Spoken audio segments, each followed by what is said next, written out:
I had high hopes for this one, but like every single other #1 New York Times bestseller nowadays, Divergent fits right into the teenage dystopia hype, as in it was so stereotypical of its genre to the point where it was predictable. Divergent was just like every other post-apocalyptic teen angst book I've read recently. Essentially, at the young age of 16, people are expected to make the one choice that transforms them.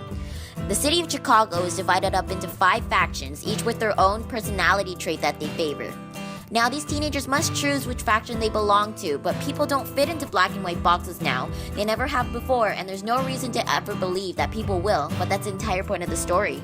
But wait, what if you're peaceful and intelligent at the same time? That would never happen. In fact, being part of the smart nerd clique also means you're a cold-hearted snake. Erudite, the intelligent, are the bad guys, whose drive for knowledge causes them to devalue human life.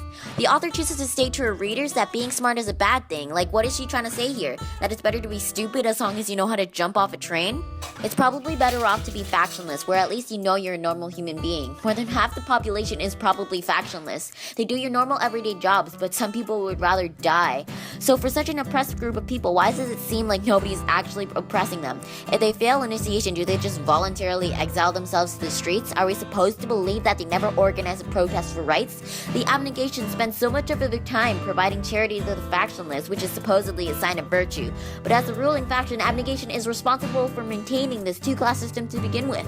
Another, Triss is literally only a hero because she behaves like a regular human being. She has a normal personality of the kind that nearly every human being you'll ever meet does.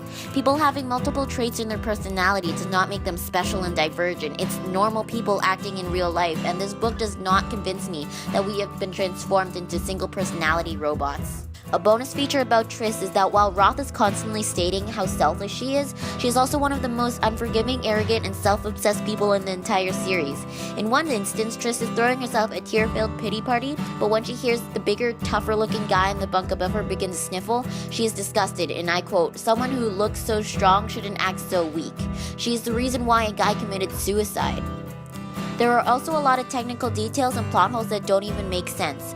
Like the serums, you can't just overcome chemicals being shot into you with pure willpower or genetics. There's a reason why it's so difficult to quit smoking.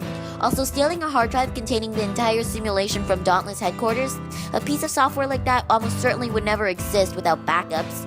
There would be some on servers, possible burnt copies on DVDs, and probably the base code on several computers. Another, the fact that in a little over a week, Triss built so much muscle from training that she didn't even fit her pants anymore. If life were only that easy. Long story short, which Divergent sadly isn't, it was a tiring book to read.